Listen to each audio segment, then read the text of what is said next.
So we're going to Jewel Cave now, and then we'll possibly go down to Skippy Rock, which is just past Lewin Lighthouse, where I went a couple of days ago. So we'll see how we go there, time-wise and weather-wise. We're going to get some rain again today, and tomorrow is going to be anything up to 20 mil tomorrow. So that's not until late tomorrow afternoon, but we will see what the weather brings. And yeah, that's the plan for today. Talk to you all later. Bye for now.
Cliff, and he squeezed through that tunnel.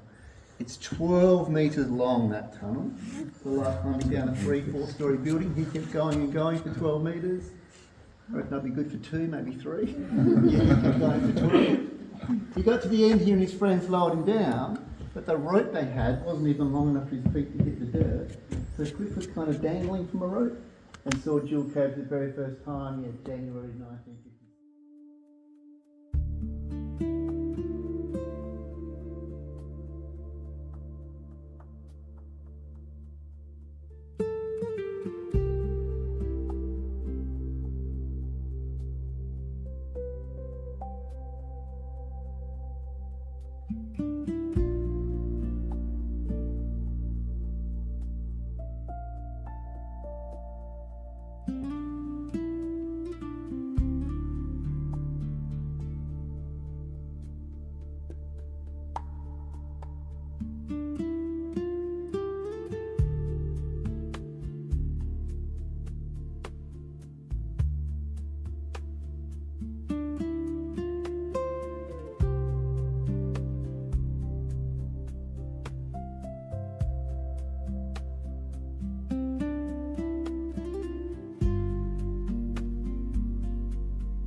Lake Cave or Mammoth Cave, that's what's called a tunnel cave.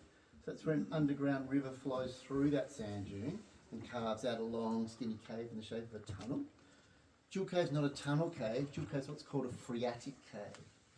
So what happened here? Try to imagine all this space here used to be full of soft lime.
Last colour's pink, you have to be quick if you want a pink photo. 3, 2,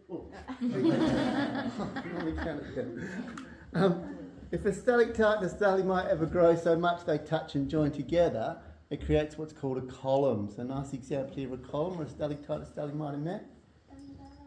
You can see this one over here used to be a column, that used to be joined together, but when there was a lake here, the water's dissolved away all the soft limestone from under the calcite, so that heavy bit of calcite has fallen into the gap and broken this column. So this is a broken column, and this is a column.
could bite this, but please don't. This crystal was found in this part of the cave, and to grow this big, it would have taken about 320,000 years. Very slow process, crystal growth. And Cliff named this chamber after an animal. He thought this one lit up over here, looked like an animal. Anybody want to guess what he called it? Dino. Yeah, I get lots of birds. I get turkey, emu, vulture, rooster, dodo. I get turtle, snail. Yeah, I think I just want to say camel. Yeah, he called this the camel cavern. He thought it was like a camel. So, the other experience I'm going to give you here in the camel cavern is I'm going to show you what a cave looks like in its natural state. What this cave looked like for 1 million years before people came and put lights in here. So I'm going to turn off all the lights. I'm going to go down to cave darkness. So just make sure I get it nice and dark.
So that was Jewel Cave.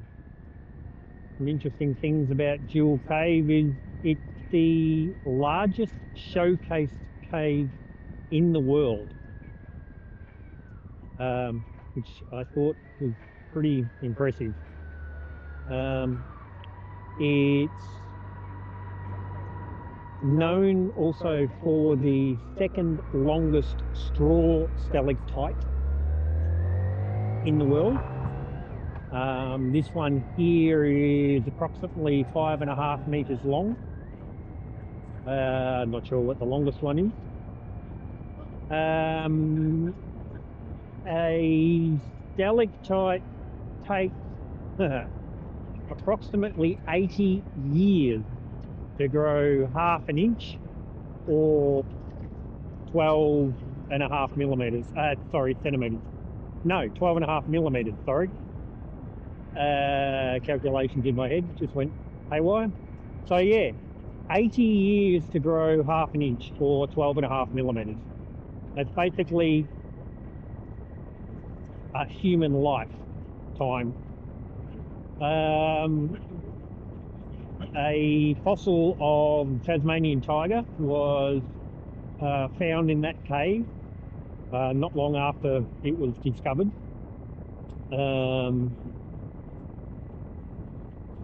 The cave is in a kauri forest, which is about 15 minutes from Augusta.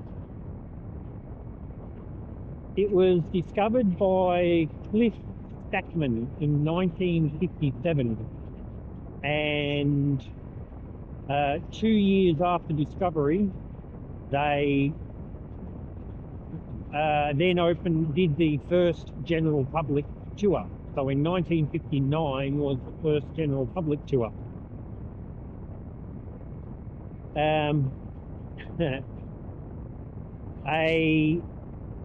Another interesting thing is, which I found out here, that in a cave system close to here called Mammoth Cave, they found a megafauna skeleton.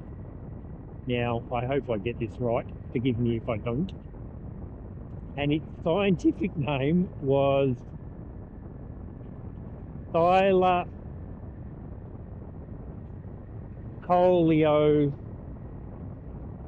carnifex. Took me a little while to remember. Thylacoleo carnifex was the scientific name of this animal, and it lived approximately 50,000 to 2 million years ago, and it's known as Australia's marsupial lion, but it's more related to the wombat and the koala. Now, here's the interesting bit. This animal is the